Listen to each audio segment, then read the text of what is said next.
Hello everyone, welcome back to my channel. जैसा कि आप लोग जानते हैं कि मैं आप लोगों के लिए कोशिश करता हूँ नई से नई पाकिस्तानी आईटी इंडस्ट्री से रिलेटेड वीडियोस लेके आता हूँ। हमारे मतलब आपको मत सिखा चल, ताकि आप लोगों को अंदाज़ा हो कि आईटी इंडस्ट्री में क्या क्या हो रहा है, लेटेस्ट न्यूज़ और कौन कौन सी टेक्नोलॉजीज़ पे काम हो रहा है। इसी से रिलेटेड आज की वीडियो का आइडिया था। मेरी कोशिश यही थी कि आप लोगों को थोड़ा सा इंट्रोडक्शन दिया जाए ऐसे लोगों से जो कि रिमोटली भी पाकिस्तान से बैठ के डॉलर कमा रहे हैं।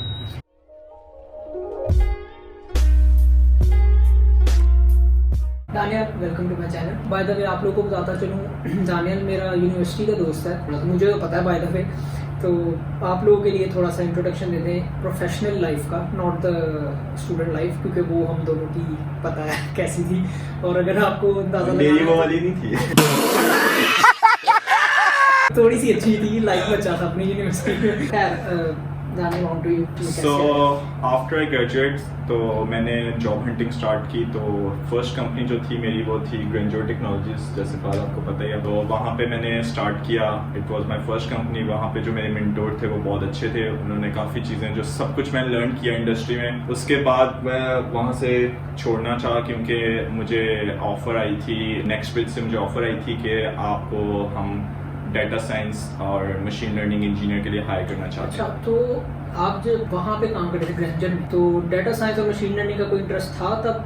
मैं क्योंकि मेरा FIP और मैंने यूनिवर्सिटी लाइफ में जो मेरे फेवरेट सब्जेक्ट्स थे वो मशीन लर्निंग और डेटा साइंसेस ही थे, और उसमें मुझे बहुत ज़्यादा इंटरेस्ट था। और नेक्स्ट पेज काफ़ी बड़ी कंपनी थी तो मैंने अप्लाई किया, लेकिन उन्होंने मुझे इंटर्नशिप ऑफर की थी। मतलब आप फुल टाइम जॉब छोड़ के नेक्स्ट वीक में एज एन इंटर्न गए? सब मुझे ये क्रिटिसाइज कर रहे थे कि जॉब छोड़ के कौन इंटर्नशिप पे जाता है, लेकिन मेरा इंटरेस्ट था। मैंने कहा था कि अभी मुझे 5 to 6 months ही हुए थे ग्रेंजर टेक्नोलॉजीज में, तो फिर मैंने कहा कि मैं अभी शिफ्ट ले लूँ, क्योंकि अभी तो इनिशियल है ना, क्योंकि आप चीज़ें एक्सप्लोर करते हो। जब आप इनिशियल फेज में होते हो आप चीज़ें एक्सप्लोर करते हो कि कौन सी फील्ड आपको बेस्ट लगती है, क्योंकि कंप्यूटर साइंस वास्ट फील्ड है, उसमें बहुत सारी टेक्नोलॉजीज हैं। लेकिन एक क्वेश्चन जो मेरे माइंड में सब्सक्राइबर्स के भी होगा, सैलरी डिफरेंस आया? सैलरी डिफरेंस हाफ हो गई थी इंटर्नशिप।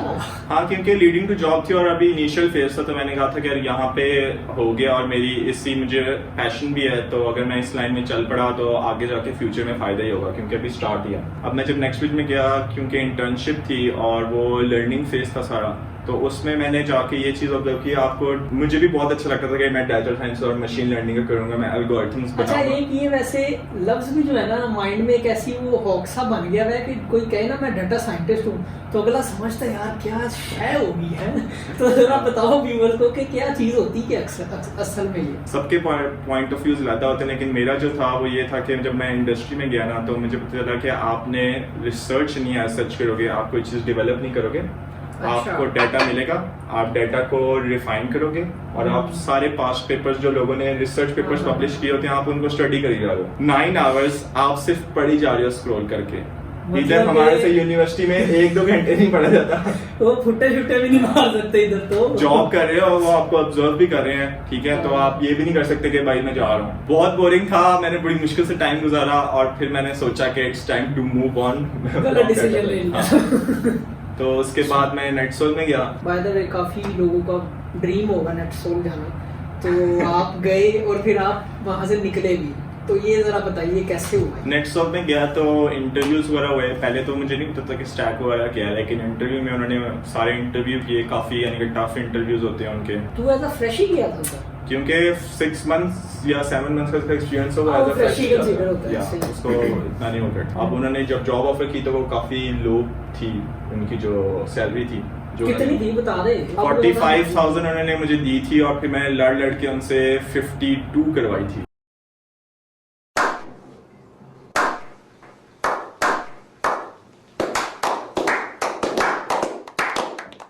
मैंने क्योंकि वो छोड़नी थी तो फिर मैंने कहा कि चलते हैं यहाँ पे। और जो टेक्नोलॉजी वो यूज कर रहे थे वो VB.NET थी। 2000 में उसकी जो उन्होंने डेवलपमेंट एप्रिशिएट हो गई थी, उन्होंने कोई सपोर्ट आना सब कुछ बंद हो गया था। तो उस लैंग्वेज पे ये क्या बनाया है इन्होंने जो अभी तक उस पे मेंटेन कर रहे हैं? उनकी एक्चुअली ये लेगेसी प्रोडक्ट थी, प्रोडक्ट है बल्कि सॉरी, उनकी ये लेगेसी प्रोडक्ट है और ये UK बेस्ड जितने भी उनके सॉफ्टवेयर हाउस है, even Tesla was our client और उन्होंने उसको 2016 में टेस्ला को एक्वायर किया था।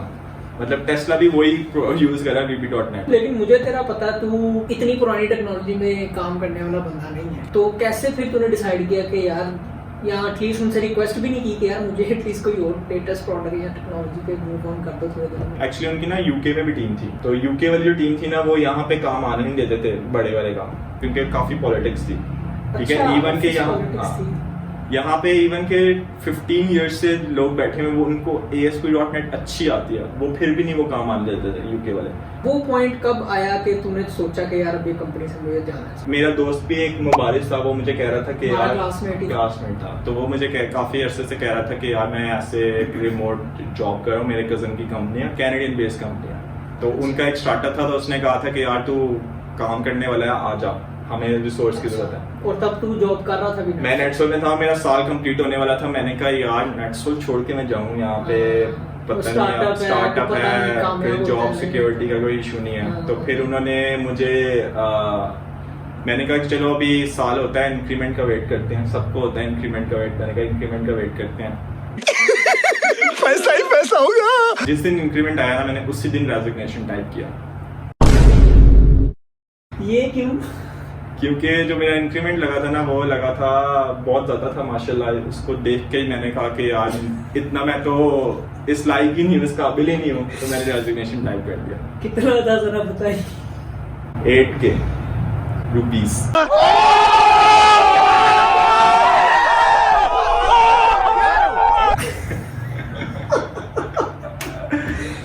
8,000 रुपया एक साल बाद बढ़ाया हाँ इन्होंने, जी। और तेरी 52,000 थी, तो यानी कि 60 हो गई। हाँ 60 हो गई, एक क्योंकि साल वो बाद। टैक्स भी कटना था, तो वो 58 ही मुझे मिलनी थी।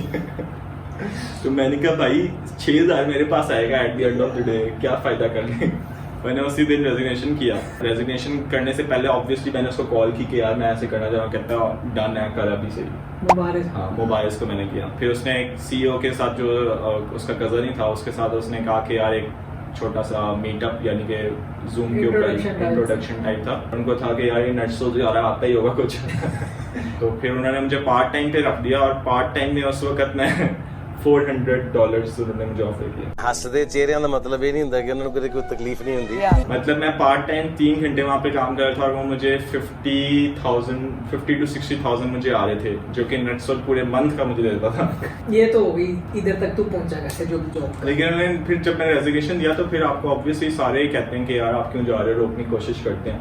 उन्होंने एक मैनेजर के साथ मीटिंग हुई, मैनेजर ने कहा कि यार आप क्यों जा रहे हो, आप कितने दे रहे हैं, हम दे देते हैं आपको, तो करो स्ट्रेट डिस्कशन। मैंने कहा यार ये सही है। मैंने कहा नहीं, आप दे नहीं पाएंगे, क्योंकि मेरा जो उनके साथ हुआ था एग्रीमेंट, वो ये हुआ था कि वो मुझे $700 मुझे देंगे पर मंथ, जो तकरीबन तब जो था 1 लाख तक बन रहा था। तो वो CEO जो मेरा मैनेजर था ना, अच्छा बन रहा था, वो मुझे कह रहा था कि कितने आपको ऑफर करते हैं, हम कर देते हैं 20,000 30,000 हम बढ़ा देते हैं, आप ना जाओ। मैंने फिर बताया उनको कि मेरा तो इतना है, कहते हैं 100% से भी ज्यादा। उसने मुझे कहा कि यार मैं भी CV आपको देता हूँ, मेरी भी फॉरवर्ड करो। लिटरली उसने मुझे ये कहा, कहता आपको इतने दे रहे हैं ना, फिर मेरा तो फिर 20 साल का एक्सपीरियंस है। एक पॉइंट मैं यहाँ पूछना चाहूंगा, अब ये तुझे पता था इस कंपनी का स्टार्टअप है, ठीक है, पैसे अच्छे दे रहे थे, किसी ने कंपनी स्टार्ट की है तो कुछ सोच के की है, लेकिन तुझे शुरू में ये नहीं हुआ कि यार कब तक चलेगी, अगर कल को 6 महीने बाद इन्होंने कह दिया कि हमारा प्रोडक्ट कामयाब नहीं हुआ, जो कि सबका एक डर होता है किसी स्टार्टअप में जॉब करने के से पहले। ये जो सिक्योरिटी थी, सेंस ऑफ सिक्योरिटी, इसने तुझे वो किया नहीं कि यार नहीं करना चाहिए मुझे ये? होता तो है, डर तो लग रहा था, लेकिन ऑब्वियसली उसने, मेरा फ्रेंड है तो उसने मुझे गारंटी दी थी कि यार नहीं हमने किया हुआ है, और उसने मुझे ये भी कहा था कि 6 to 7 मंथ्स तक कहीं भी नहीं जाते, हो सकता है कि 6 मंथ्स बाद हमारा कुछ ना चले और हम तुम्हें बता देंगे।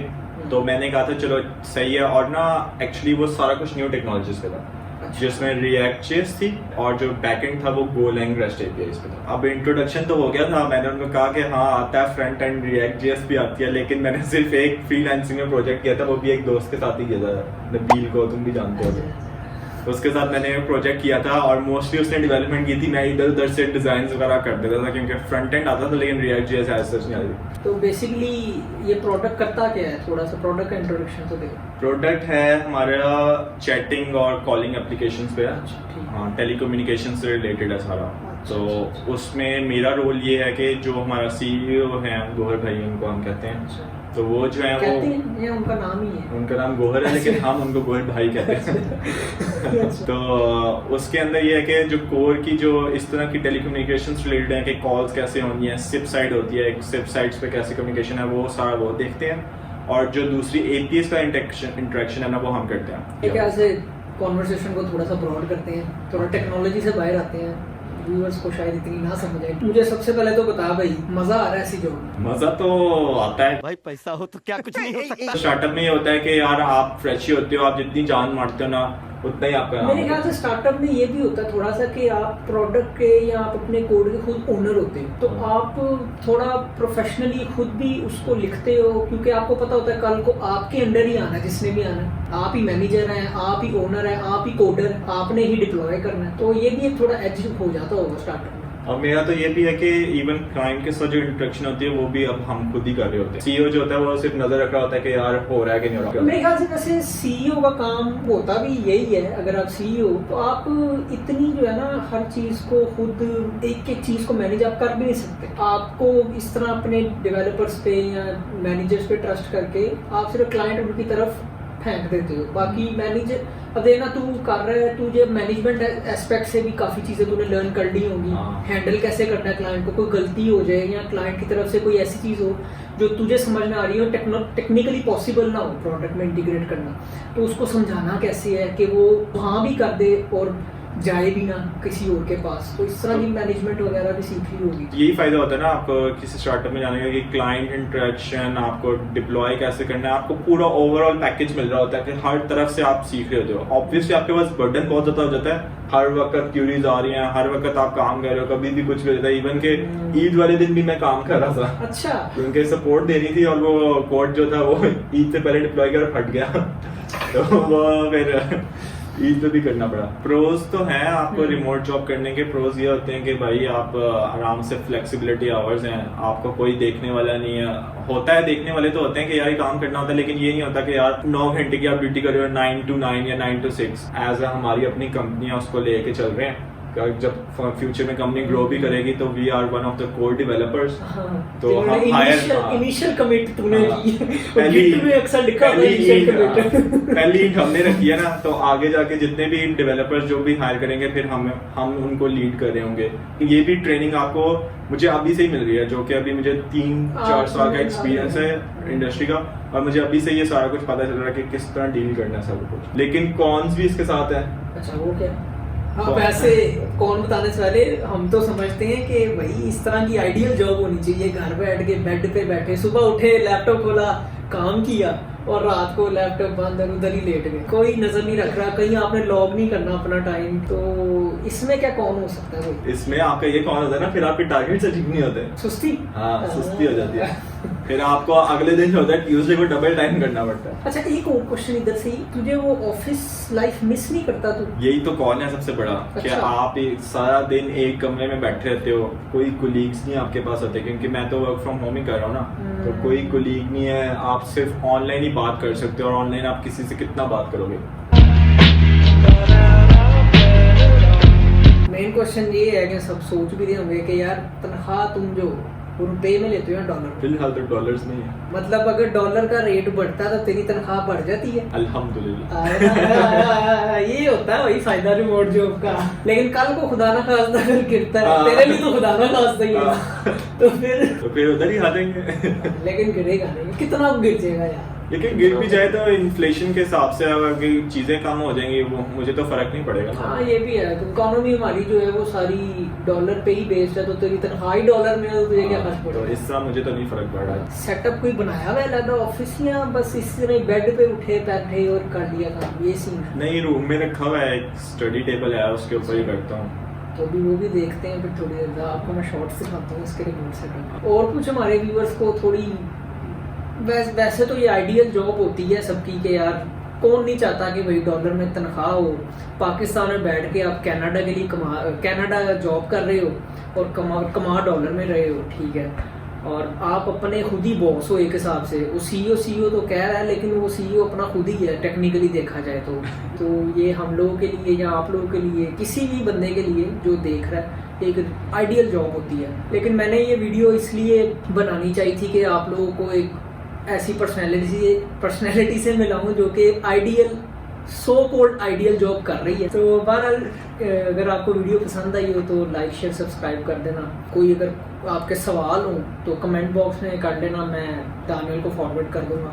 बाकी एंड पे यार जॉब से खुश है, अगर कल को कोई नई ऑफर आती है इधर से, रिमोट नहीं इधर से, और इस चल तनख्वाह इससे ज्यादा हो गई, क्या तू छोड़ेगा? फिलहाल तो कोई इरादा नहीं है छोड़ने का, क्योंकि मैं तो खुश हूँ, क्योंकि काफ़ी फ्लेक्सिबिलिटी है। इवन कि मुझे ये भी नहीं करना पड़ता यार मैंने कहीं बाहर जाना है तो भाई मुझे कहना पड़ेगा किसी को कि मैं जा रहा हूँ, छुट्टी मिल जाएगी नहीं मिल जाएगी। मेरा जब दिल करता है मैं बाहर जाता हूँ, घर आके काम कर लेते हैं। इवन कि जो मेरा CEO है ना, अगर हम प्रोजेक्ट्स डिलीवर करते हैं ना तो वो बोनसेस भी हमें मिलते हैं।